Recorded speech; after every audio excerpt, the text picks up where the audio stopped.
안녕하세요. 박수광 목사입니다. 7월 25일 주일 말씀을 나누겠습니다. 또 유튜브 채널을 통해서 말씀을 나누는 모든 분들에게 복이 있길 바랍니다. 오늘 나눌 말씀은 신성한 성품에 참여하라입니다. 본문은 베드로후서 1장 4절입니다. 신성한 성품에 참여하라입니다. 지금 우리가 가장 더운 때를 지나고 있죠. 매미도 울기 시작했습니다. 단 7일을 우는 매미가 이제 목소리를 다해서 울기 시작했습니다. 우리 또한 우리에게 주어진 생에 참으로 사명을 다하는 그런 삶이 되길 원합니다. 또한 강렬한 이 햇빛을 받아서 들판의 벼들은 알알이 연그는 그런 시간을 지나고 있습니다. 또 밭에 있는 고구마 순들도 말이죠. 땡볕에 이렇게 쳐져 있는 것처럼 보이지만 땅 속에서는 고구마 씨알이 굵어지는 그런 시간들입니다.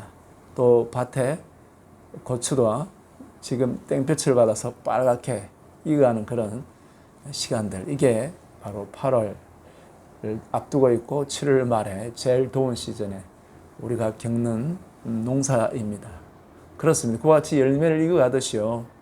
우리가 코로나의 어려운 시간들을 보내고 있지만 살아계신 우리 하나님의 입장에서 볼 때 우리 안에 내면에 거룩한 하나님의 성품을 이루어갈 수 있는 그런 시간들이라면 이런 어려운 시간들을 보낼지라도 우리에게는 하나님 뜻이 이루어지는 귀한 시간입니다.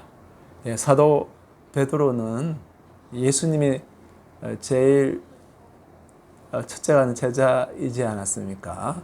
그가 이 땅에 남긴 메시지에 바로 중요한 메시지, 곧 그가 스승 예수님께 드렸던 핵심적인 메시지 중에 하나가 신의 성품에 참여하라는 겁니다. 아시다시피 예수님이 이 땅에 오셨을 때 주옥 같은 메시지를 마태복음 5장부터 전했잖아요. 그 핵심적인 메시지도 이 땅에 있는 우리가 완전하신 하나님을 닮으라는 하나님의 완전함을 닮으라는 메시지였거든요. 그처럼 사도 베드로에게도 이제 예수님, 사도 베드로의 스승 예수님이 한 것과 같은 동일한 말씀을 베드로도 이야기했습니다. 신성한 성품에 참여하라고요. 사실 베드로는 예수님을 만난 순간이 그가 고기를 잡다가 밤새 고기를 잡다가 고기 한 마리도 못 낚았지만 예수님이 깊은 데로 그물을 던져라는 예수님 말씀을 듣고 그물을 던져서 이 그물이 찢어질 정도로 고기를 잡고 난 뒤에 그가 무릎을 꿇었어요. 나는 죄인이로소이다. 나를 떠나소서. 거기 죄인이로소이다 하는 말에 영어로 sinful man, 죄성의 사람이라는 뜻입니다.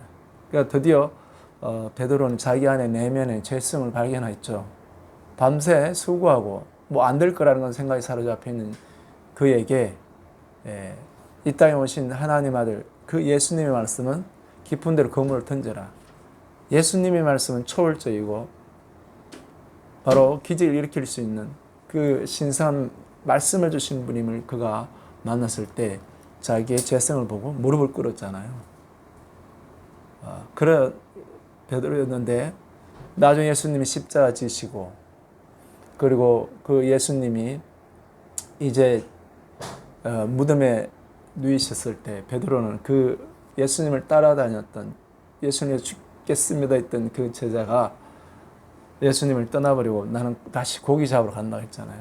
그 베드로를 예수님이 부활하신 예수님 찾아왔습니다. 아무 말씀도 안 하시고 이제 고기를 숯불 피워놓으시고 고기를 구워서 베드로를 건네시면서 네가 나를 사랑하느냐고 물었습니다. 그때 내가 주님을 사랑하는 줄 주님께서 아십니다. 어쩌면 예수님 고기 잡으러 간다고 하고 떠나버린 그 제자를 찾아온 그 예수님. 그래서 베드로에게서 예수님과의 만남, 예수님과의 경험은 바로 예수님 안에 있는 신성한 초월적인 말씀과 신성한 성품의 거룩한 역사에 매료되었던 겁니다. 어쩌면 베드로가 나는 주님을 따르겠습니다. 했던 그 모든 이유도 거기에 있었던 것입니다. 바로 신성한 성품의 거룩함을 보여주신 그분이었잖아요. 그렇습니다. 그래서 베드로는 오늘 본문 말씀에 이제 썩어질 정욕을 피하여 너희는 이 신성한 성품에 참여하라고 말하고 있습니다. 우리는 이렇게 이야기해요. 나는 뭐 본래 이런 사람이고 이런 성깔의 사람인데 나 안 바뀔 거예요. 이렇게 이야기합니다. 물론 예수 믿지 않는 사람들은 그 모양 그 모습대로 살지만 예수 그리스도 안에 들어온 우리에게 나도 안 바뀔게요 이렇게 한다는 것은 사실은 사도 베드로의 그 신선 성품에 참여한 이 말씀을 우리가 저버리는 겁니다.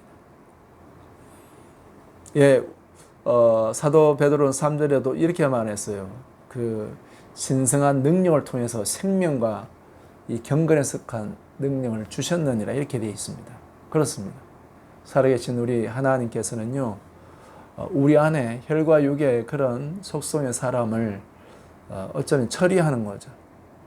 그리고 농부이신 하나님 입장에서 우리 사람 속에서 하나님의 그 신성 성품의 열매를 거두시기 위해서 우리 안에 있는 죄와 옛사람과 바로 육에 속한 것을 죽이는 일을 해야 되는데 그 역사가 예수님의 십자가 지심이었고 그 복음의 말씀이 우리에게로 올 때 내가 그리스도와 함께 죽은 장사된 자에 이르는 부분 이게 십자가의 계시입니다. 이거는 사도 바울이 그랬던 것처럼 예수님과 또 베드로도 예수님을 만났잖아요. 나는 죄인으로서다.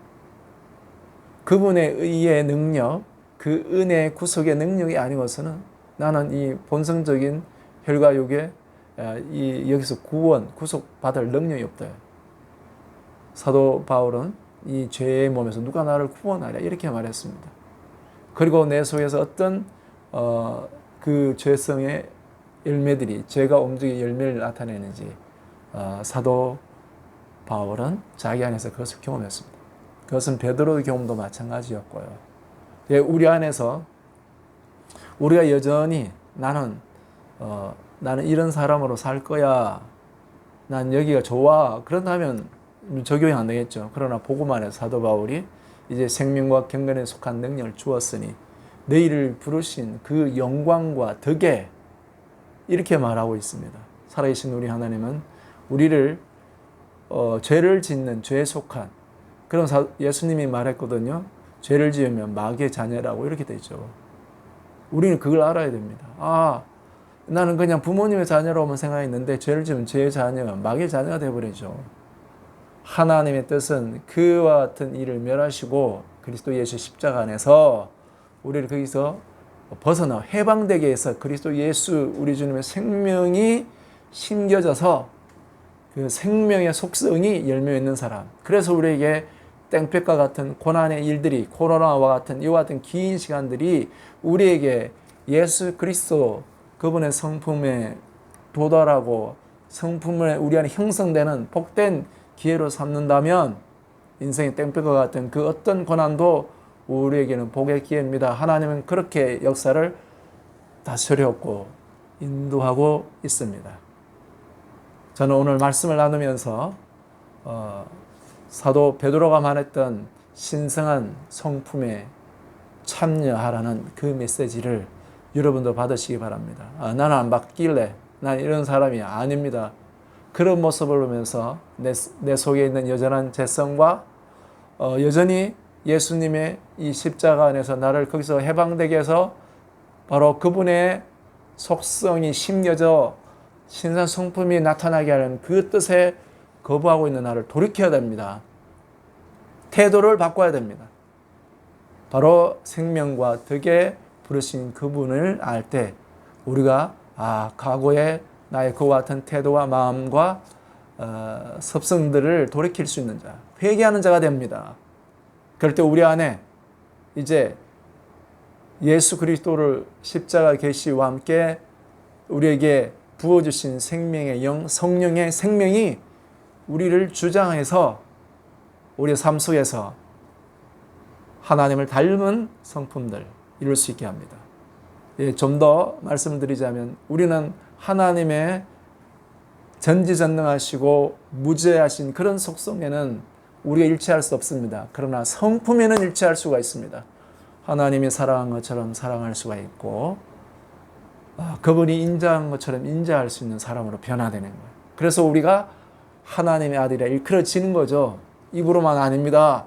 내 속 내면에 이제 과거의 속성과 습성들을 버려두고 하나님 아버지를 닮아가는 자, 바로 고난 가운데, 고난한 상황 가운데 그런 하나님의 열매가 되는 성품의 참여한 자들을 얻기를 하나님은 원하십니다. 이 뜨거운 땡볕을 받아서 이 논에 있는 벼들이 알알이 익어가는 것을 한번 생각해 봅시다. 고구마가 땅속에서 알이 연걸어가는 걸 생각해 봅시다. 우리가 많은 어려움이 있지만 우리 가운데 과거의 속성을 버리고 하나님의 성품이 익어가는 복된 이 시간들이 되기를 축원합니다. 할렐루야.